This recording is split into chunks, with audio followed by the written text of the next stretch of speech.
ওদের অত চিন্তা কেন? আসল কথা, ডায়মন্ড হারবার সহ 4 কেন্দ্রে প্রার্থী নিয়ে ওরাই টেনশনে আছে, আমরা কোনো টেনশনে নেই। কারণ প্রথম লিস্টে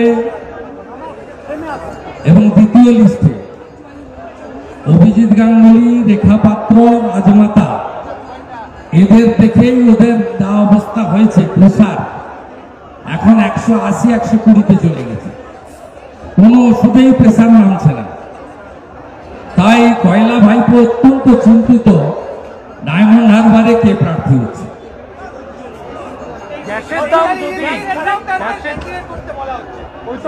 কে? হরিদাস পাল বলছে। আমি বলবো কৃষ্ণ কল্যাণী যে সিটটায় পদত্যাগ করেছে ওখানে রাজীব কুমারকে প্রার্থী করে দিন, মুকুটমণিকে পদত্যাগ করতে হবে, সেখানে যদি কেউ থাকে আপনাদের করে দেন। আর হরিকৃষ্ণ দ্বিবেদী আছে, আলাপন ব্যানার্জি আছে, বাগদাতে দাঁড় করিয়ে দেন, যদি ওটা এসসি রিজার্ভ হবে না। অভিষেক বন্দ্যোপাধ্যায় চ্যালেঞ্জ দিচ্ছেন, দাদা অভিষেক বন্দ্যোপাধ্যায় চ্যালেঞ্জ দিয়ে বলছেন যে 5 বছরের জন্য গ্যাসের দাম মকুব করে দিন,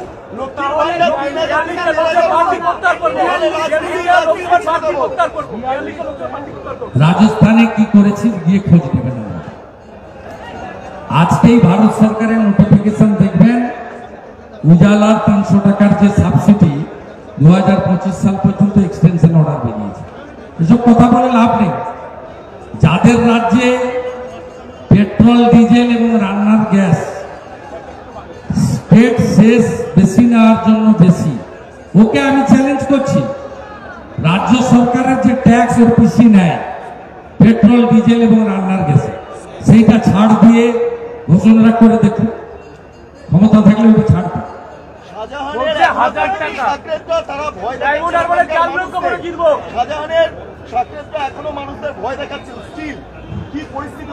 এখনো কিছু বাইরে আছে তো, জিয়ারউদ্দিন মোল্লা, আলমগীর, শিবু হাজরা, উত্তম সর্দার এবং শেখ শাহজাহান, এরা ভিতরে গেলেও এখনো বেশ কিছু গুন্ডা ওখানে আছে। ভরসা রাখুন এজেন্সির উপরে, বিচার ব্যবস্থার উপরে ভরসা রাখুন। প্রধানমন্ত্রী বলছেন 3000 কোটি ফেরত দেবেন। অমৃতা রায়ের সঙ্গে যে ফোন কনভারসেশন, প্রধানমন্ত্রী বলছেন 3000 কোটি ফেরত দেবে।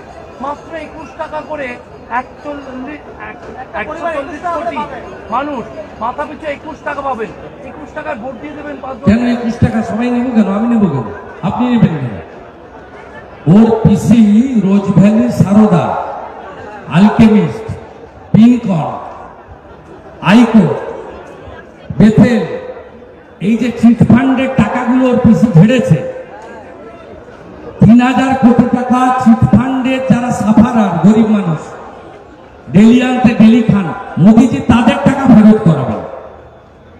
চিটফান্ডে যে সম্পত্তিগুলো অধিগ্রহণ হয়েছে, ইডি অকশন করে 3000 কোটি টাকা পেয়েছে, এবং যেভাবে মেহুল চেসকু এবং নীরব মোদী 83% টাকা পিএনবিকে ভারত সরকার ইডির মাধ্যমে ফেরত করিয়েছে, একইভাবে চিটফান্ডে যারা সাফারার সেই পশ্চিমবাংলার মানুষকে তাদের উপযুক্ত প্রমাণ সাপেক্ষ ইডি টাকা ফেরত করাবে, এটাই প্রধানমন্ত্রী বলেছেন।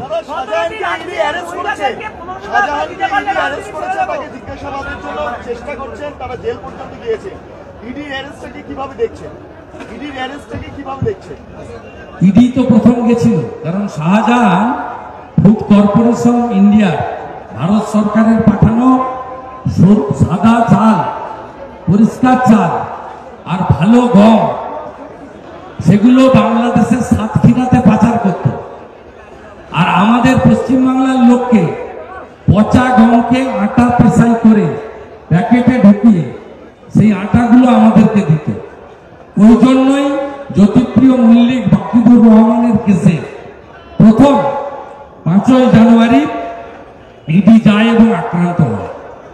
স্বাভাবিকভাবে ইডির যে পেন্ডিং কাজ, সেইটা হয়তো ইডি করছে, করা উচিত। যদি তারা তৃণমূল 3 নম্বরে যাবে, বিজেপি সেখানে জিতবে, কিন্তু এখনো পর্যন্ত নওশাদ তো যাচ্ছে, সেই জায়গাতে আপনাদের কোনো কিছু স্ট্র্যাটেজি আছে যে নওশাদ আমরা ওখানে জিতব। ভাইপোর দিঘি আটকে দিতে পারলে আমরা জিতব। উনি ওখানে পুলিশ, শকত মোল্লা, জাহাঙ্গীর, শামীমদের উপর নির্ভর করেন এবং ডায়মন্ড হারবারের নির্বাচন আমরা ওখানে করাবো। এবং ইলেকশন কমিশনকে ধন্যবাদ যে বসিরহাট, ডায়মন্ড হারবারের মতো গুন্ডা প্রবণ এলাকাগুলোতে ভোটটা রেখেছেন সবার শেষে 1 জুন। 23 মে বিকালের পরে গোটা পশ্চিমবঙ্গের বিজেপি নেতারা 6ষ্ঠ দফার প্রচার শেষ হয়ে গেলে ফ্রি হয়ে যাবে, তারপরে লড়াইয়ের ময়দানে দেখা হবে।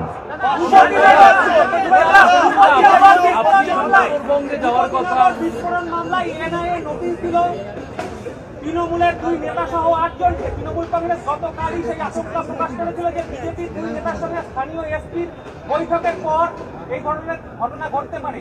আজকে এনআইএ সেই নোটিশ দিয়েছে। ওগুলো ফালতু কথা, আপনাকে সব বলে লাভ নেই।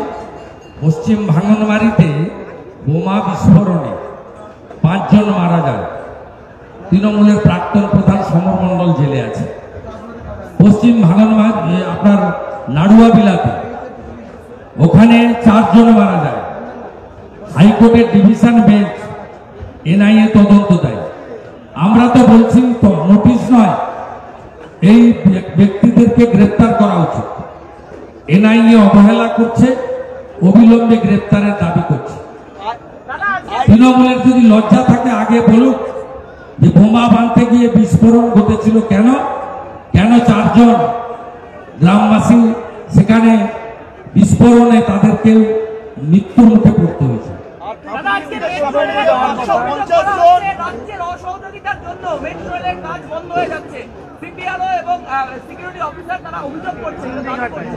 এ রাজ্য মদের দোকান আর ডিয়ার লটারি ছাড়া অন্য কিছু বোঝে না। ডিয়ার লটারি নিয়ে আমি বলতাম মিলেছে তো, মিলেছে 548 কোটি টাকা তৃণমূলকে দিয়েছে। আমি বলতাম না ভাইপো লটারি। আর সিএসসি 2 টাকা মিটার এখন 8 টাকা করে দেন। বিজেপিকে আনুন, আমরা এখানে মনোপলি ব্যবসা সিএসসি করে দেবো। সিএসসি কত দিয়েছে দেখেছেন? তৃণমূলকে 400 কোটি। ডিয়ার লটারি, 21,000 মদের দোকান, এইটা হচ্ছে তৃণমূলের ক্যাপিটাল।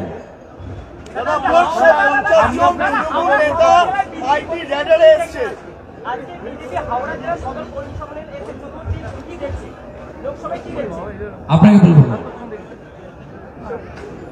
আমি আমাদের সৈনিক সেনাপতিদেরকে উদ্বুদ্ধ করে গেলাম। আমরা আজকে এখানে 10,000-এর বেশি কর্মীকে পেয়েছি। এই বিপুল সংখ্যক কর্মীকে আমরা যদি ভোটের দিন গণতন্ত্র রক্ষার লড়াইতে পাশে পাই সঠিকভাবে, জনগণ সাথে আছে এবং এই আসন নরেন্দ্র মোদীর কাছে যাচ্ছে, নিশ্চিত থাকতে পারেন সবাই।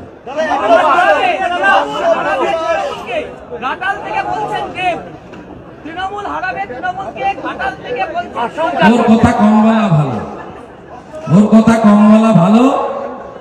গোটা 10 বছরে মনে হয় পার্লামেন্টে উপস্থিতি 1%-এর নিচে। এইসব লোককে কেন দিল্লি পাঠাবেন? প্রসূন ব্যানার্জি পার্লামেন্টে কথা বলে না, কোশ্চেন অ্যান্সারে নেই, ডিবেটে নেই, বিলে নেই, কলিং অ্যাটেনশনে নেই, মন্ত্রীদের চিঠি লেখে না। প্রধানমন্ত্রী গঙ্গার নিচ দিয়ে মেট্রো উদ্বোধনে আসেন, ওনাকে ডাকলে উনি আসেন না, নিজে করে না, অন্যকে করতে দেয় না। এমপি ল্যাডের বই ছাপাতে বলুন না, কোভিডে 1 প্যাকেট খাওয়ার দিয়েছে বলতে বলুন।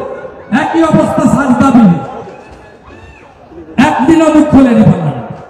দীপক অধিকারীর অ্যাটেন্ডেন্স 10 বছরে 1%-এর নিচে। কেন পশ্চিমবাংলার জনগণ এই ধরনের অকর্মণ্য অপদার্থ, এই ধরনের নির্বাক, এই ধরনের সাংসদকে পাঠাবেন? কেন আপনারা সাউন্ড এমপিদের পাঠাবেন না? আমাদের এমপিরা তো কাজ করে প্রমাণ করেছে। রাজু বিস্তা, সুকান্ত মজুমদার, প্রত্যেকটা এমপি, শান্তনু ঠাকুর, প্রত্যেকটা এমপি করেছে এবং ভোটের সময় এমপি ল্যাডের খরচের বই বাড়ি বাড়ি দিয়ে দিচ্ছে। তারা পার্লামেন্টে ভোকাল ছিল। আপনি যে কোনো দিন কোশ্চেন অ্যান্সার পার্লামেন্টে দেখবেন, ডক্টর সুকান্ত মজুমদার আছে, খগেন মুর্মু আছে, লকেট চ্যাটার্জি আছে, সৌমিত্র খান আছে, প্রত্যেক দিন দেখতে পাবেন। কিন্তু ওদের কাউকে দেখতে পাবেন না।